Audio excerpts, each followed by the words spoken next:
बिस्मिल्लाहिर्रहमानिर्रहीम। आज हम ये 13वां चैप्टर जो है वो शुरू कर रहे हैं और ये है करंट इलेक्ट्रिसिटी। इसको हम इलेक्ट्रोडायनामिक्स भी कह सकते हैं। पिछले चैप्टर में हमने ये पढ़ा था कि जब चार्जेज स्टेशनरी होते हैं तो उनकी प्रॉपर्टीज़ क्या होती हैं और उनके ऊपर कौन कौन से लॉज जो हैं वो एप्लीकेबल होते हैं। इस चैप्टर में हम चार्जेस जब मूव करते हैं तो उनकी डिफरेंट प्रॉपर्टीज़ को डिस्कस करेंगे और उनके इफ़ेक्ट्स जो हैं उनको चेक करेंगे। तो ये है इलेक्ट्रोडायनामिक्स, यानी कि electric charges in motion. Charges जब मूव करते हैं तो उनकी प्रॉपर्टीज़ जो हैं इस चैप्टर में हम डिस्कस करेंगे। तो इसमें सबसे पहली जो चीज़ आती है वह है इलेक्ट्रिक करंट। लेकिन करंट को पहले समझ लें कि करंट क्या होता है। तो कोई भी चीज़ जब फ्लो करती है, फॉर एग्ज़ाम्पल पंखा चलता है तो एयर जो है वो फ्लो करती है, या वैसे भी हवा चलती है तो हम कहेंगे कि ये एयर करंट है, यानी कि एयर का फ्लो है। इसी तरह पानी जो है पाइप में से मूव कर रहा है तो हम कहेंगे कि ये वाटर करंट है, यानी कि फ्लो को कहेंगे करंट। इसी तरह इलेक्ट्रिक चार्जेस जब मूव करते हैं, इलेक्ट्रिक चार्जेस जब मूव करते हैं तो इसको हम नाम देते हैं इलेक्ट्रिक करंट का। तो आमतौर पर इलेक्ट्रिक का लफ्ज़ हम इस्तेमाल नहीं करते कि अंडरस्टूड है करंट, लेकिन ये एक्चुअल इलेक्ट्रिक करंट है, यानी कि इलेक्ट्रिक चार्जेस की जो फ्लो का रेट है उसको हम नाम देंगे इलेक्ट्रिक करंट का। अब ये देखिए, ये आपके पास एक कॉपर वायर है, कंडक्टिंग वायर है। इसको हमने इस एंड को बिल्कुल हायर पोटेंशियल पे रख दिया, इसको लोअर पोटेंशियल पे रख दिया। तो इसके अंदर चार्ज कैरियर होते हैं, अभी हम डिस्कस करेंगे कि चार्ज कैरियर क्या होते हैं। तो उसकी वजह से क्या होगा, यानी कि फ्री इलेक्ट्रॉन्स जो होंगे वो मूव करना शुरू कर देंगे कि पर्टिकुलर डायरेक्शन में। तो जाहिर है चार्जेस जो हैं, चार्ज कैरियर अपने साथ चार्जेस को मूव करवाएंगे। तो अगर डेल्टा क्यू चार्ज जो है इस क्रॉस सेक्शनल एरिया में से डेल्टा टी टाइम के अंदर पास हो जाता है तो हम ये कहेंगे कि इस कंडक्टर का जो करंट है वो delta Q by delta T के बराबर है। यानी कि ये आपके पास एक कंडक्टर है, इसके अंदर से चार्जेस जो मूव कर रहे हैं। अगर चार्जेस की जो अमाउंट इसके किसी भी क्रॉस सेक्शनल एरिया में से फ्लो हो जाती है डेल्टा क्यू, और हमने देखा कि डेल्टा क्यू चार्ज जो है डेल्टा टी टाइम के अंदर क्रॉस कर गए हैं यहाँ से, तो इसका यानी कि इस कंडक्टर में जो करंट होगा इलेक्ट्रिक करंट उसको हम कहेंगे delta Q by delta T. तो लफ्ज़ों में किस तरह बयान किया जा सकता है कि current basically time rate of flow of electric charges हैं, time rate of flow of electric charges. यानी कि इलेक्ट्रिक चार्जेस ज़्यादा मिकदार में मूव कर रहे हैं, इसका मतलब करंट ज़्यादा है, और कम मिकदार में मूव कर रहे हैं तो इसका मतलब इलेक्ट्रिक करंट की वैल्यू जो है वो कम है। अब इलेक्ट्रिक करंट जो है इसके एसआई यूनिट है एम्पेयर। एम्पेयर आपको पता है कि साइंटिस्ट था, उसके नाम से उसको ऑनर देने के लिए इसका एम्पेयर नाम रखा गया। तो 1 एम्पेयर किसके बराबर होगा, ये देखिए क्यू के यूनिट है कूलम, टाइम के यूनिट है सेकंड, तो करंट के यूनिट है एम्पेयर। तो 1 एम्पेयर जो होगा 1 कूलम ओवर 1 सेकेंड होगा। यानी कि हम ये कह सकते हैं कि ये जो कंडक्टर है इसका करंट 1 एम्पेयर के बराबर होगा। लेकिन कब, जब इसमें चार्जेस की जो फ्लो का रेट है, चार्जेस की जो अमाउंट इसके अंदर से फ्लो हो रही है उसका रेट है 1 कूलम पर सेकंड। यानी कि 1 कूलम का चार्ज अगर 1 सेकंड में इसमें से पास हो जाता है तो हम कहेंगे कि ये जो वायर है, ये कंडक्टर जो है, इसका करंट जो है इसके अंदर से जो फ्लो हो रहा इलेक्ट्रिक करंट वो 1 एम्पेयर के बराबर है। तो 1 ampere is equal to 1 coulomb per second. तो अब वही बात जो पहले हम कह रहे थे कि चार्जेस जो हैं एक जगह से दूसरी जगह जो मूव करते हैं तो बेसिकली चार्ज कैरियर उनको एक जगह से दूसरी जगह मूव करवाते हैं। तो हमारे पास, अच्छा एक और बात भी ध्यान में रखें कि जो मटेरियल होते हैं उसको 3 कैटेगरी में डिवाइड किया जा सकता है। कंडक्टर है, सेमीकंडक्टर हैं और इंसुलेटर है। कंडक्टर और सेमीकंडक्टर में से तो करंट फ्लो हो जाता है, लेकिन इंसुलेटर में से करंट फ्लो नहीं होता। तो इसलिए जब भी हम करंट का जिक्र करेंगे तो इसका मतलब डेफिनेटली ये होगा ये करंट जो है कंडक्टर्स के थ्रू फ्लो हो रहा है। अब कंडक्टर जो है वो सॉलिड कंडक्टर भी हो सकते हैं, लिक्विड भी हो सकते हैं, गैसेस भी हो सकती हैं और सेमीकंडक्टर्स भी हो सकते हैं। तो चार्ज कैरियर बेसिकली चार्जेस को एक जगह से दूसरी जगह ट्रांसपोर्ट करवाते हैं। तो वो चार्ज कैरियर जो है, अगर हम सॉलिड कंडक्टर लें, मेटलिक कंडक्टर जिसको हम कह सकते हैं, वो मेटल्स के अंदर जो है करंट आसानी से फ्लो होता है। तो ये सॉलिड कंडक्टर जो होते हैं उसमें फ्री इलेक्ट्रॉन्स जो है वो चार्ज कैरियर के तौर पर काम करते हैं। फ्री इलेक्ट्रॉन्स जो है वो मूव करते हैं, जिसकी वजह से चार्ज एक जगह से दूसरी जगह फ्लो करता है, मूव करता है। दूसरी बात इलेक्ट्रोलाइट है। फॉर एग्जांपल आप पानी के अंदर जो है वो सॉल्ट डाल देते हैं, सोडियम क्लोराइड डाल देते हैं, तो सोडियम आयन बन जाएंगे, क्लोरीन आयन बन जाएंगे, सोडियम पॉजिटिव आयन और क्लोरीन नेगेटिव आयन। तो ये चार्ज को एक जगह से दूसरी जगह ट्रांसपोर्ट करवाने के रिस्पॉन्सिबल होंगे। तो इसका मतलब ये हुआ कि जो हमारे इलेक्ट्रोलाइटिक सॉल्यूशन जो होते हैं उसमें पॉजिटिव और नेगेटिव आयंस की वजह से करंट फ्लो होता है। तीसरी बात गैसेस है। अब गैसेस में क्या होता है? गैसेस में ये होता है कि गैस के जो एटम होते हैं वो अपना आउटर मोस्ट शेल का कोई इलेक्ट्रॉन जो है लूज कर जाते हैं। तो ये फ्री इलेक्ट्रॉन्स जो हैं वो भी वॉन्डरिंग करते हैं गैसेस के अंदर, और साथ साथ जो वो एटम होते हैं जिन्होंने इलेक्ट्रॉन लूज किया होता है उसके ऊपर भी पॉजिटिव चार्ज होता है, तो उसको हम नाम देते हैं पॉजिटिव आयन का। तो पॉजिटिव आयन और इलेक्ट्रॉन जो हैं ये रिस्पॉन्सिबल होते हैं for the conduction through the gases. और आखिरी बात कि सेमीकंडक्टर्स जो होते हैं उसमें क्या होता है? तो सेमीकंडक्टर्स में से भी करंट फ्लो होता है, तो उसमें करंट फ्लो करवाने के जो रिस्पॉन्सिबल पार्टिकल्स होते हैं जिसको हम चार्ज कैरियर कह सकते हैं, वो इलेक्ट्रॉन, फ्री इलेक्ट्रॉन्स और होल्स होते हैं। अब अगली बात जो है वो भी इम्पोर्टेंट है, वो क्या है कि करंट की हम डायरेक्शन क्या लेते हैं। तो इनिशियली अब देखिए एक बात बड़ी वाज़ेह है कि जो इलेक्ट्रिसिटी है इसका इस्तेमाल इंसानियत काफ़ी देर से कर रही है, 300-400 साल से कर रही है।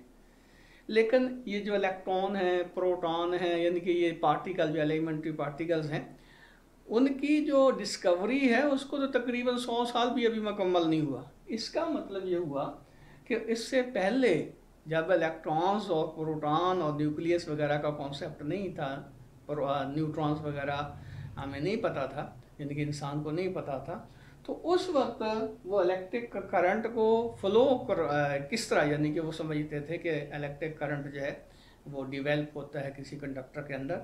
तो एक कन्वेंशन है, ज़ाहिर है, जिस तरह हायर टेम्परेचर से हीट जो है लोअर टेम्परेचर की तरफ फ्लो करती है, हायर लेवल से वाटर जो है वो लोअर लेवल की तरफ फ्लो करता है, इसी तरह ये समझा जाता था कि हायर पोटेंशियल से पॉजिटिव चार्ज जो हैं वो लोअर पोटेंशियल की तरफ मूव करते हैं। फॉर एग्जांपल यही देखें, ये अगर एक वायर है तो समझा ये जाता था कि ये हायर पोटेंशियल से, अगर ये जो है इसका बैटरी का ये यहाँ पॉजिटिव टर्मिनल है, यहाँ नेगेटिव टर्मिनल है, तो समझा ये जाता था कि पॉजिटिव चार्ज जो है वो नेगेटिव की तरफ फ्लो करते जाते।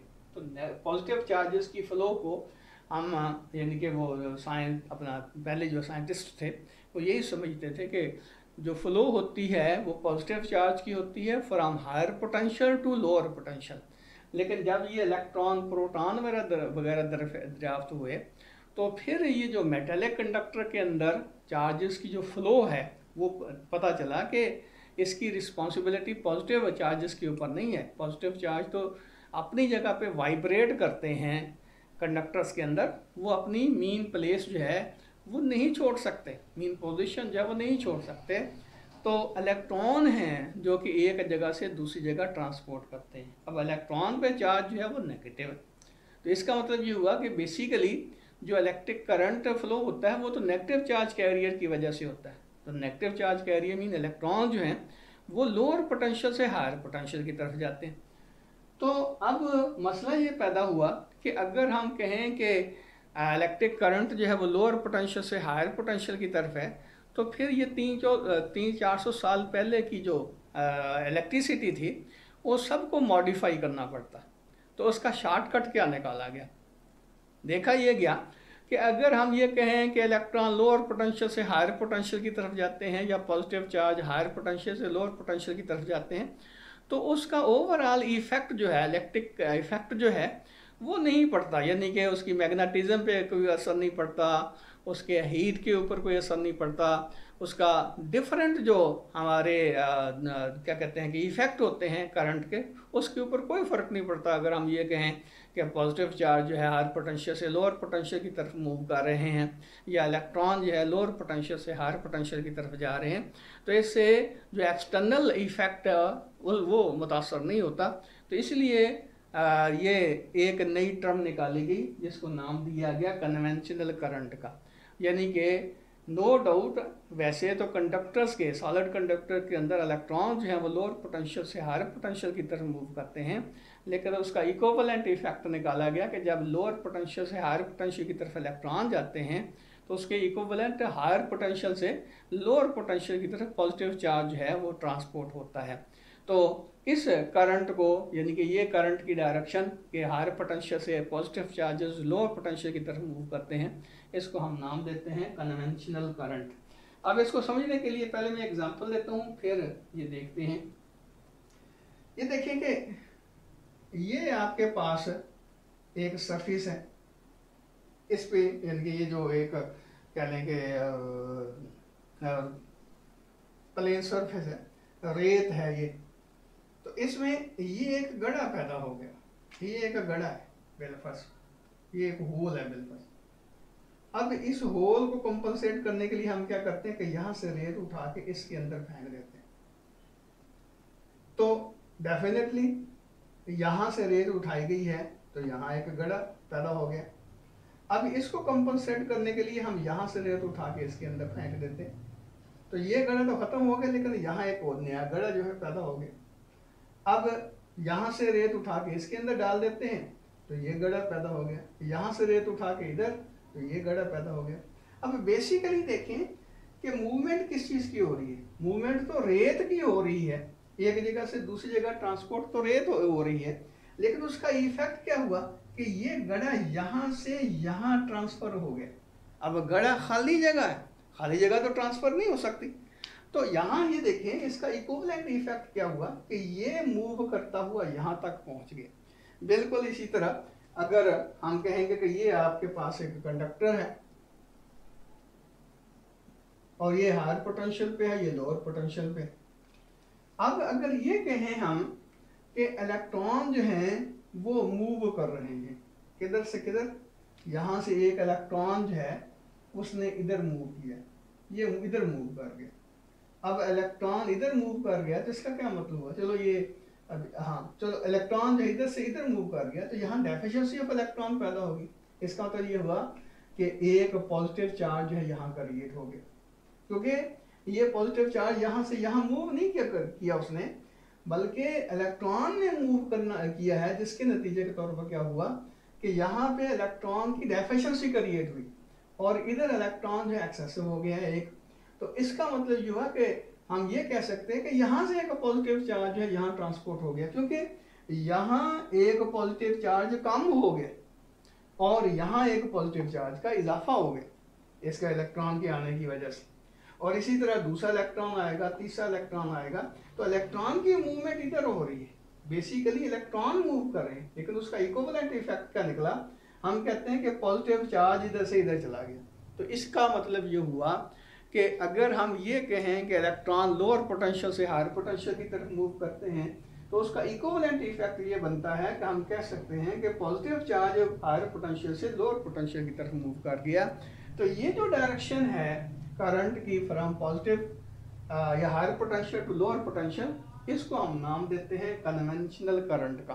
तो बेसिकली ये इक्विवेलेंट इफेक्ट है movement of the electrons lower potential से हायर पोटेंशियल की तरफ मूव करते हैं, तो उसका जो इक्विवेलेंट इफेक्ट बनता है हम उसको ये कह सकते हैं कि पॉजिटिव चार्ज से इलेक्ट्रिक चार्जेस जो हैं वो पॉजिटिव पोटेंशियल से इलेक्ट्रिक चार्जेस जो हैं वो नेगेटिव पोटेंशियल की तरफ मूव कर गए हैं। तो इसको हम नाम देंगे कन्वेंशनल करंट का। तो आम तौर पर हम कन्वेंशनल करंट ही इस्तेमाल करते हैं, लेकिन पर्टिकुलर केसेस में, ख़ास तौर पर इलेक्ट्रॉनिक्स में, हम इलेक्ट्रॉन्स की जब मूवमेंट जो है उसको शो करते हैं तो फिर इलेक्ट्रॉन्स की वो जो मूवमेंट है या इलेक्ट्रॉन्स की वजह से जो करंट डिवेल्प होता है या इलेक्ट्रॉन्स की डायरेक्शन में जो करंट फ्लो होता है उसको फिर नाम देते हैं इलेक्ट्रॉनिक करंट का। तो उसमें क्या कहेंगे कि नेगेटिव चार्ज से इलेक्ट्रॉन जो है वो पॉजिटिव चार्ज की तरफ या लोअर पोटेंशियल से चार्जेस जो है वो हायर पोटेंशियल की तरफ मूव करते हैं, यानी कि एक्चुअल जो फैक्चुअल पोजीशन है कि इलेक्ट्रॉन्स की मूवमेंट की वजह से करंट डेवलप होता है, तो फिर उसको हम नाम देंगे इलेक्ट्रॉनिक करंट का। आमतौर पर जब हम करंट कहेंगे तो इसका मतलब ये कन्वेंशनल करंट होगा, लेकिन अगर हमने इलेक्ट्रॉन्स की मूवमेंट की वजह से करंट को डिस्क्राइब करना है तो ख़ास तौर पर फिर साथ नाम देंगे इलेक्ट्रॉनिक करंट का। तो इलेक्ट्रॉनिक करंट इलेक्ट्रॉन की मूवमेंट की वजह से जो करंट डिवेल्प होता है, डेफिनेटली वो एक्चुअल पोजीशन यही है कि इलेक्ट्रॉन जो हैं लोअर पोटेंशियल से हायर पोटेंशियल की तरफ मूव करते हैं, तो उसको हम नाम देते हैं इलेक्ट्रॉनिक करंट का।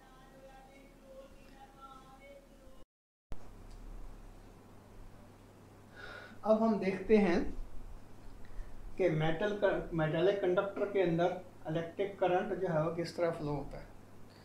ये इसलिए इसको तफसील से डिस्कस कर रहे हैं कि आपको पता है कि अक्सर वो यानी कि करंट जो है या इलेक्ट्रिसिटी जो है वो हम इस्तेमाल करते हैं सॉलिड कंडक्टर में, यानी कि जो हमारी कंडक्टिंग लाइनें होती हैं या जिसके अंदर से करंट फ्लो करवाते हैं वो ज़्यादातर जो है हमारे सॉलिड कंडक्टर होते हैं। तो इसलिए हम तफसील के साथ मेटेलिक कंडक्टर को डिस्कस करेंगे कि उसमें इलेक्ट्रिक करंट जो है वो किस तरह फ्लो होता है। अब देखिए कि ये हमारे पास कंडक्टिंग वायर है, हमने ये बैटरी सेल से जोड़ी हुई है। ये इसका ज़ाहिर है आपको पता है कि टिप जो होती है इसकी ये पॉजिटिव होती है और ये जो इसका होता है कवर ये होता है नेगेटिव। तो ये बैटरी बेसिकली क्या करती है, बैटरी जो है वो पंप, जिस तरह वाटर पंप काम करता है उसी तरह ये बैटरी काम करती है। याद रखें बैटरी के अंदर चार्जेस कलेक्ट नहीं होते। ये क्या करती है, एक तरफ से चार्जेस को खींच के दूसरी तरफ चार्जेस जो है वो डिलीवर करती है। यानी कि जिस तरह पानी जो होता है, वाटर पंप जो होता है, वाटर पंप के अंदर पानी कलेक्ट नहीं होता, बल्कि वो क्या करता है कि लोअर पोटेंशियल से पानी को सक करके हायर पोटेंशियल की तरफ, यानी कि लोअर लेवल से पानी को सक करके हायर लेवल की तरफ वो पुश करता है। तो बैटरी भी यही काम करती है। अब ये देखें ये कंडक्टिंग वायर है, ये हमारा कंडक्टर है।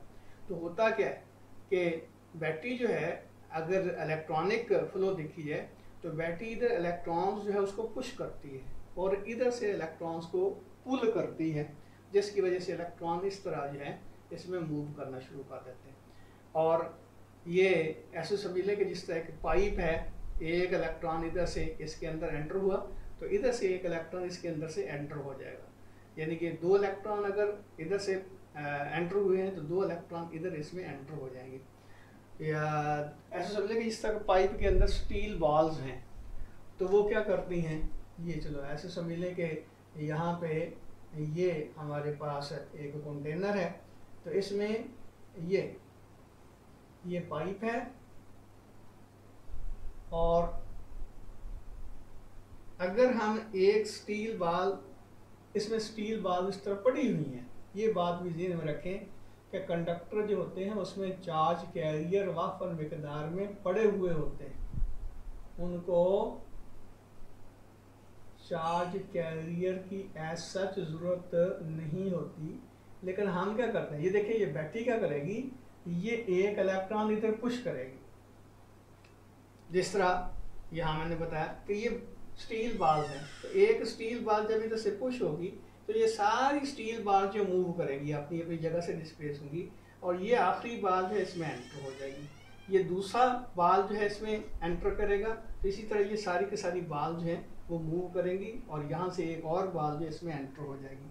बिल्कुल यही काम जो है वो बैटरी करती है कि एक इलेक्ट्रॉन यहाँ से पुश करती है तो एक इलेक्ट्रॉन इधर से इसमें एंटर हो जाता है, यानी कि ये इस तरह ये इसमें सर्कुलेट करती रहती है। तो बैटरी में एक्चुअली काम करने की सलाहियत होती है। मीन ये एक एनर्जी को, मीन यहाँ देखेंगे केमिकल एनर्जी को ये एक्चुअली इलेक्ट्रिकल एनर्जी में कन्वर्ट करती है बैटरी। कि इलेक्ट्रॉन को पुश किया तो इलेक्ट्रॉन एक इधर से आ गया, इसको पुश किया इधर से आ गया। तो इसका क्या मतलब हुआ कि बैटरी जो है एक्चुअली चार्जेस को ट्रांसपोर्ट करवाती है, जनरेट नहीं करती। अच्छा अगली बात, असल टारगेट की तरफ आते हैं कि ये आपके पास कंडक्टर है, ये कह लें कि एक कॉपर वायर है, तो कॉपर वायर के अंदर क्या होगा, एक तो होंगे एटम जिसको हम आयंस कहते हैं। वजह क्या है कि हमारा जो कंडक्टर होता है उसके अंदर पॉजिटिव जो एटम होते हैं वो अपने इलेक्ट्रॉन जो हैं वो फ्री उसमें इलेक्ट्रॉन होते हैं, यानी कि मिसाल के तौर पर ये एक एटम है, ये एक एटम है, ये एक एटम है, इस तरह ये एटम है, तो इसके अंदर से ये आउटर मोस्ट शेल का इलेक्ट्रॉन, मीन वैलेंस शेल का इलेक्ट्रॉन जो है वो तो फ्री है, वो कहीं भी मूव कर रहा है इस पूरी बॉडी के अंदर, पूरे कंडक्टर के अंदर, वो तो कहीं भी जा सकता है। इसका मतलब ये हुआ कि ये ऐसे समझ ले कि ये पॉजिटिव आयन पड़े हुए हैं और ये किस में पड़े हुए हैं, इलेक्ट्रॉन, फ्री इलेक्ट्रॉन्स के ओशन में पड़े हुए हैं। तो फ्री इलेक्ट्रॉन जो है वो सारी बॉडी के अंदर फ्रीली मूव करते हैं, बिल्कुल इसी तरह जिस तरह के गैस मालिक्यूल जो होते हैं वो हमारी, चलो ये यहाँ देखें कि कमरे के अंदर एयर है, तो एयर के मालिक्यूल जो है जिस तरह वांडरिंग करते हैं, इसी तरह ये इलेक्ट्रॉन जो है इस कंडक्टर के अंदर वांडर कर रहे होते हैं। अच्छा, एक और बात भी साथ बता दूं कि ये जो हमारे पास आयन हैं ये वाइब्रेट करते हैं, लेकिन अपनी मीन पोजीशन नहीं छोड़ रहे, चारों तरफ वाइब्रेट करते हैं, सिर्फ एक डायरेक्शन में नहीं, ऊपर नीचे दाएं बाएं हर डायमेंशन में ये वाइब्रेट करते हैं, लेकिन अपनी मीन पोजीशन नहीं छोड़ सकते। ये इलेक्ट्रॉन है जो वांडरिंग करते हैं, मीन इसका इलेक्ट्रॉन इधर चला गया, इसका इलेक्ट्रॉन इधर आ गया। हम ये नहीं कह सकते कि कोई स्पेसिफिक इलेक्ट्रॉन जो आउटरमोस्ट शेल का इलेक्ट्रॉन है वो क्या कहते हैं कि किसी पर्टिकुलर एटम के साथ उसकी एसोसिएशन हो, वो वांडरिंग करते हैं, पूरे कंडक्टर के अंदर वांडरिंग कर रहे होते हैं। अच्छा, अगली बात यह है कि इसकी वांडरिंग की जो स्पीड होती है वो बहुत ज़्यादा होती है, यानी कि सेवरल 100 किलोमीटर इसकी स्पीड होती है इलेक्ट्रॉन जब इसके अंदर मूव करते हैं, कई 100 किलोमीटर पर सेकंड के लिहाज से ये मूव कर रहे होते हैं। लेकिन इनकी मोशन जो होती है वो किस तरह की होती है, ये देखें, ये इलेक्ट्रॉन जो है यहाँ से चला यहाँ आया, लेकिन यहाँ वो किसी और ऑब्जेक्ट से उसने कोलायन की है, वो न्यूक्लियस भी हो सकता है, कोई और इलेक्ट्रॉन भी हो सकता है, न्यूक्लियस मीन ये सॉरी एटम आयन से स्ट्राइक किया उसने, या कह लें कि किसी और इलेक्ट्रॉन से स्ट्राइक किया, तो फिर ये यहाँ से यहाँ टर्न हो गया, इधर से इधर आ गया, इधर से इधर चला गया, इधर से दोबारा इधर आ गया, यानी कि इनकी जो नेट मोशन होती है वो रैंडम होती है, बिल्कुल उसी तरह जिस तरह के एयर मॉलिक्यूल जो होते हैं कमरे के अंदर रैंडमली मूव कर रहे हैं, तो ये भी रैंडमली मूव कर रहे हैं। तो जब इनके ऊपर किसी किस्म की इलेक्ट्रोस्टैटिक फोर्स नहीं लग रही होती, यानी कि हम इसको बैटरी के साथ कनेक्ट नहीं करते, तो ये जाहिर है जब दो इनकी कोलिजन के दरमियान जब ये मूव करेंगे तो वो फ्री मूव करेंगे, यानी कि फ्री का मतलब इसके ऊपर कोई फोर्स नहीं लगेगी। और आपको पता जब फोर्स नहीं लगती तो वेलोसिटी जो है वो कांस्टेंट रहती है, ना उसकी डायरेक्शन तब्दील होती है ना उसकी मैग्नीट्यूड तब्दील होती है, न्यूटन का फर्स्ट लॉ कह लें। तो इसका मतलब ये हुआ कि ये वांडर कर रहे हैं इस तरह, लेकिन जब हम इसको बैटरी के साथ जोड़ते हैं तो क्या होता, जब हम बैटरी के साथ जोड़ते हैं तो जाहिर है इसके अंदर जो है इलेक्ट्रिक फील्ड डिवेल्प होगा। फॉर एग्जांपल यहाँ हमने क्या किया, इसको पॉजिटिव टर्मिनल से जोड़ दिया, बैटरी के नेगेटिव टर्मिनल से जोड़ दिया, तो क्या होगा, इसके अंदर इलेक्ट्रिक फील्ड डेवलप होगा, इलेक्ट्रिक फील्ड की डायरेक्शन होगी ये। अब ये जो पॉजिटिव आयन है ये तो अपनी जगह छोड़ नहीं सकते, नो डाउट इनके ऊपर भी इसका इफेक्ट होता है, लेकिन करंट इसकी वजह से नहीं होगा, पॉजिटिव आयंस की वजह से करंट डेवलप नहीं होगा, यानी चार्ज कैरियर जो है यहाँ ये नहीं है बल्कि फ्री इलेक्ट्रॉन्स हैं। तो जब इस डायरेक्शन में इसको यानी कि यहाँ पे इलेक्ट्रिक इंटेंसिटी डिवेल्प होगी, फील्ड डिवेल्प होगा, तो ये जो इलेक्ट्रॉन वांडरिंग कर रहे थे इस तरह, उनके ऊपर एक पर्टिकुलर डायरेक्शन में फोर्स लगना शुरू हो जाएगी, और वो फोर्स किसके बराबर होगी, आपको पता है कि F जो होता है वो Q और E का प्रोडक्ट होता है, लेकिन यहाँ इलेक्ट्रॉन का जो चार्ज है वो है नेगेटिव, तो ये आ जाएगा F is equal to minus e into e. अब ये दोनों वेक्टर बनते हैं, ये वेक्टर जो है ये माइनस ई और ई वेक्टर के बराबर है, इसका मतलब ये कि इस वेक्टर की डायरेक्शन और इस वेक्टर की डायरेक्शन एक दूसरे के अपोजिट होगी, क्योंकि एक दूसरे के नेगेटिव वेक्टर है। इसका मतलब ये हुआ कि इलेक्ट्रॉन्स के ऊपर जो फोर्स लगेगी वो इस डायरेक्शन में लगना शुरू हो जाएगी। अब देखिए पहले तो ये फ्री थे, यहाँ से लेकर यहाँ तक ये फ्रीली मूव कर रहा था इलेक्ट्रॉन, यहाँ से यहाँ तक फ्रीली मूव कर रहा था, यहाँ से यहाँ तक फ्रीली, यानी कि जब तक इनके ऊपर इनकी कोलाइजन नहीं होती इलेक्ट्रॉन जो है फ्री मूव करते। लेकिन जब हमने इलेक्ट्रिक फील्ड डेवलप कर दिया तो मुसलसल इसके ऊपर इलेक्ट्रोस्टैटिक फोर्स लगना शुरू हो गई। अब उसका रिजल्ट क्या निकलेगा? रिजल्ट ये निकलेगा कि ये देखिए बिल फर्जर, जिस तरह यहाँ मैंने कहा कि इधर जो है इसका हायर पोटेंशियल है, ये हायर पोटेंशियल है, ये लोअर पोटेंशियल, यानी कि जैसे समझ लें कि इलेक्ट्रिक फील्ड जो है उसकी डायरेक्शन है अब ये पॉजिटिव प्लेट है, ये नेगेटिव, तो ये डायरेक्शन है इलेक्ट्रिक इंटेंसिटी की।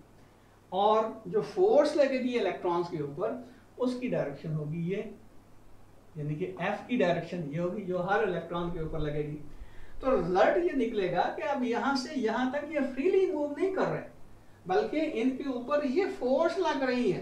तो उस फोर्स की वजह से क्या होगा, इसकी जो वेलोसिटी की मैग्नीट्यूड भी तब्दील होगी, उसकी डायरेक्शन भी तब्दील होगी।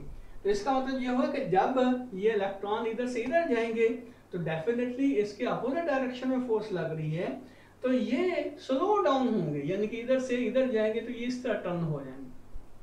और यानी कि अब देखिए ना कि फोर्स इधर लग रही है तो इसको इधर, ये इलेक्ट्रॉन सीधा नहीं जाएगा बल्कि इधर जाएगा। यहाँ से बिल्कुल स्ट्राइक किया उसने, तो फिर क्या होगा, अब देखिए यहाँ से इसने यहाँ जाना था, लेकिन अब क्या होगा कि फोर्स लगी उसकी वजह से ये टिल्ट हो गया इधर, ये यहाँ पे इसने इलेक्ट्रॉन को अपना किसी भी और ऑब्जेक्ट को, जो आयन भी हो सकता है, उसको उसने हिट किया।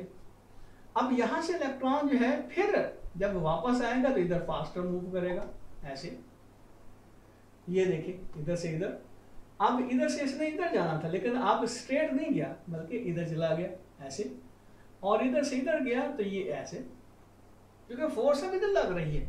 इसका मतलब ये हुआ कि उतने ड्यूरेशन में अब ये देखें यहाँ से लेकर यहाँ तक ये ड्रिफ्ट हो गया, अपनी इनिशियल पोजीशन पे नहीं आया। याद रखें जब हमने ये बैटरी नहीं लगाई थी कंडक्टर के साथ तो इन एवरेज जितने इलेक्ट्रॉन इधर से इधर जा रहे थे उतने ही इलेक्ट्रॉन इधर से इधर जा रहे थे, यानी कि इनकी नेट फ्लो जो थी वो जीरो के बराबर थी, नेट फ्लो जीरो के बराबर थी, यानी कि किसी पर्टिकुलर डायरेक्शन में ये इनकी जो स्ट्रेंथ थी इलेक्ट्रॉन्स की वो ज़्यादा नहीं थी। तो लेकिन जब हमने बैटरी इसके साथ अटैच की है और फोर्स एक डायरेक्शन में इसके ऊपर लगना शुरू हो गई, तो अब क्या होगा, ये इधर ड्रिफ्ट करना शुरू कर देंगे, यानी कि इलेक्ट्रॉन इधर से इधर ड्रिफ्ट करना शुरू कर देंगे। तो ये जो टाइम अपना डिस्टेंस ये ट्रेवल करेंगे पर यूनिट टाइम, ये इनकी कहलाएगी ड्रिफ्ट वेलोसिटी, ये ड्रिफ्ट वेलोसिटी। तो पहले याद रखें ये जो इसकी रैंडम मोशन में इनकी वेलोसिटी जो थी वो बहुत ज़्यादा थी, सेवरल 100 किलोमीटर पर सेकंड, यानी कि वो थी in the range of 100 kilometre पर सेकंड। लेकिन अब क्या है, अब ये देखें कि ये जब ड्रिफ्ट करते हैं इसकी ड्रिफ्टिंग जो है वो बहुत स्लो होती है, ये होती है a few मिलीमीटर पर सेकंड, यानी कि स्लोली मूव करते हैं, ड्रिफ्टिंग इसकी स्लोली होती है। इसका मतलब ये नहीं कि ये जाहिर है इस डायरेक्ट यहाँ से यहाँ डायरेक्ट नहीं जा रहे, ये अपनी रैंडम मोशन को कंटिन्यू रखे हुए हैं, लेकिन चूंकि इसके ऊपर मुसलसल एक इलेक्ट्रोस्टैटिक फोर्स लग रही है इस डायरेक्शन में, जिसका रिजल्ट क्या निकलेगा कि इलेक्ट्रॉन जो हैं वो अपना पाथ जो है इस तरह शिफ्ट कर देंगे, ड्रिफ्ट कर देंगे कि अब उनका रिजल्टेंट या नेट जो है वो जीरो नहीं होगा बल्कि उनकी नेट फ्लो एक पर्टिकुलर डायरेक्शन में होगी। तो याद रखें जब हम इसके साथ बैटरी अटैच करते हैं तो अब इसकी फ्लो पर्टिकुलर डायरेक्शन में होगी, इलेक्ट्रॉन्स की फ्लो इस तरह पर्टिकुलर डायरेक्शन में होगी, यानी कि पहले की तरह ये नहीं कि ऑन द होल इनकी जो मूवमेंट है वो कांस्टेंट रहे या ऐसी रहे, यानी कि इक्विलिब्रियम में रहे, जितने इलेक्ट्रॉन इधर जा रहे हैं उतने इलेक्ट्रॉन इधर जा रहे हैं। अब ऐसी बात नहीं है, इधर इलेक्ट्रॉन जो हैं वो कम जा रहे हैं, सॉरी इस सिचुएशन में इधर इलेक्ट्रॉन जो हैं वो ज़्यादा जा रहे हैं और इधर इलेक्ट्रॉन जो है वो कम जा रहे हैं। तो ये यहाँ उसका उलट कर दिया कि इधर इलेक्ट्रॉन जो है उनकी मूवमेंट तेज़ है और इधर जो इसकी मूवमेंट जो है कंपैरेटिवली कम है। इसका मतलब ये होगा कि इधर इस डायरेक्शन में इलेक्ट्रॉन्स की जो मूवमेंट है, नेट मूवमेंट इस डायरेक्शन में आती है, तो वही करंट का सबब बनती है। और ये जो वेलोसिटी होती है, ये जो मैंने यहाँ बताया, कि ये जो वेलोसिटी होती है इसको नाम देते हैं ड्रिफ्ट वेलोसिटी का। और ये ड्रिफ्ट वेलोसिटी जो है वो बहुत कम होती है, उसकी वैल्यू जो है a few मिलीमीटर पर सेकंड होती है। अच्छा, एक और बात भी बता दूं कि ये जो रैंडमली मूव कर रहे होते हैं इनकी वेलोसिटी डिपेंड करती है किसके ऊपर भाई, इसके टेम्परेचर के ऊपर। इसका मतलब ये हुआ कि इनकी ये काइनेटिक एनर्जी है, तो ये kinetic energy basically thermal energy जो है कन्वर्ट होती है काइनेटिक एनर्जी में। जैसे जैसे टेम्परेचर हम इंक्रीज करते जाते हैं इनकी वेलोसिटी जो है बढ़ती जाती है, मीन इनकी काइनेटिक एनर्जी जो है इलेक्ट्रॉन्स की बढ़ती जाती है। तो एब्सोल्यूट ज़ीरो के ऊपर हम कहते हैं कि इलेक्ट्रॉन जो हैं वो स्टेशनरी हो जाते हैं। ज़ाहिर है ये क्या आइडियल केस है, लेकिन जब टेम्परेचर जो इंक्रीज होता जाता है तो वो थर्मल एनर्जी जो है इनकी इलेक्ट्रॉन्स की काइनेटिक एनर्जी में और साथ ही साथ इनकी जो न्यूक्लियस होते हैं उनकी काइनेटिक एनर्जी में, वाइब्रेशनल काइनेटिक एनर्जी में कन्वर्ट होती जाती है। तो इसका मतलब ये हुआ कि ये जो हम कहते हैं ना 100 किलोमीटर पर सेकंड, ये इसकी वेलोसिटी जो होती है ये भी टेम्परेचर डिपेंडेंट होती है। अल्लाह हाफिज़।